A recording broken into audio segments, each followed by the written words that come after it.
Hey everyone, and welcome to Sand Key in Clearwater, Florida. Sand Key is actually a county park that is in Clearwater, Pinellas County, and it's a beach. There's also a park area there. It's a public beach, so there's a lot of people there. But what's unique about it is it has this rock jetty that is off to the side, and the rocks that are in the water attract a lot of fish. As you can see, there are a lot of bait fish swimming around here. Now, I should say that the visibility on the day that I was there was exceptional for this area. I know it's not like the Caribbean or anything, and honestly, the value of this place depends on how desperate you are for a snorkeling experience. For me, I'm usually pretty desperate, and in Pinellas County, there's not a lot of places you can just jump in the water from shore and have a decent experience. But as you're going to see, there's a lot to explore and a lot to find in this area. Now, I should also warn you that the day I was here, it was very calm, and there weren't a lot of strong waves or anything like that. These are sharp rocks. There's oysters on them and stuff, and you get thrashed around a little bit. I got some bruises and some scratches. If you're not a strong swimmer, you're not comfortable in the water, you probably want to avoid this area. You also don't want to go too far out to the end of the jetty because there are currents that will take you around, undertows and things like that can take you around. So just be careful if you're going to do this, but you can stay near shore and kind of the rocks that are further away from the wall, and you can still see a lot of stuff. So there's a lot of little things here. These are some hermit crabs that are on the sponges. A lot of sponges, not a lot of coral here. We're too far north for a whole lot of coral, but there's some. But these orange sponges were pretty common, and almost all of them had these little hermit crabs hanging out on them. This spot right here had quite a few. There are also some polychaetes that were on there, and there's some box fish, which I was pretty excited about. I saw them and didn't get a good video of them, and then I was able to find these two, and this one stayed on camera for quite a while, so I was pretty happy about that. Yeah, see, pretty happy. Sorry if my voice sounds a little weird. I've got a cold right now. Hopefully it doesn't sound too crazy. This is a stone crab. I saw a few of these.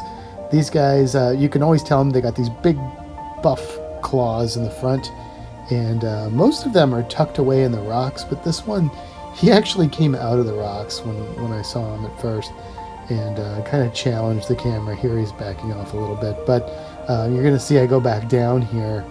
He's tucked away, but a fish swims by in just a second, and it kind of agitates him, and he'll come back out. So he was a pretty tough little guy.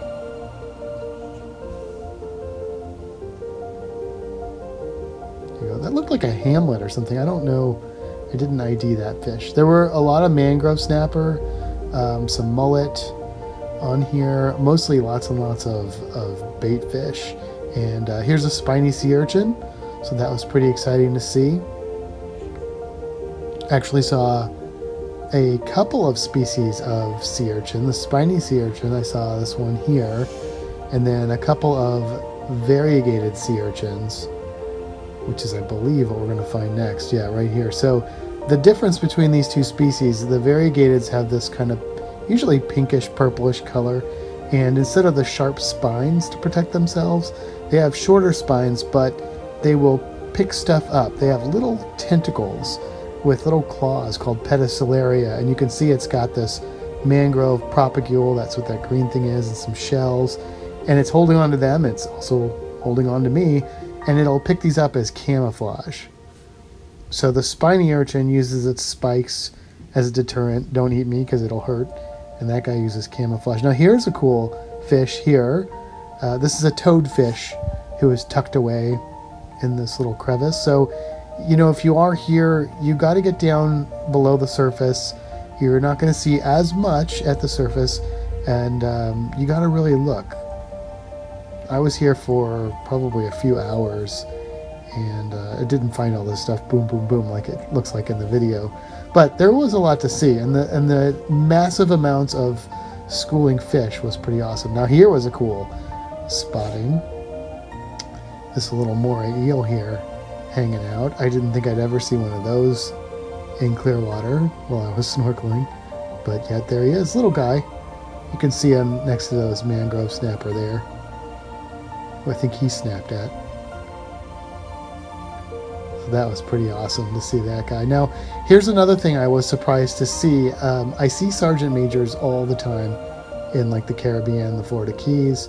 There's another boxfish, but there's a bunch of sergeant majors here, and I thought that I would see sheep's head, and I think I did see a few sheep's head, but I didn't know I'd see sergeant majors. And here was kind of my last find of the day, which is a little Atlantic stingray.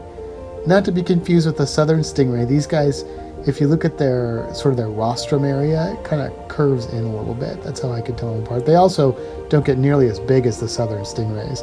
This one is a juvenile, but they don't get a whole lot, maybe 2 or 3 times the size. This guy was probably about 6 or 7 inches across, I would say, if that. Well, listen, thank you very much for watching. I hope you enjoyed this, and I'll see you next time.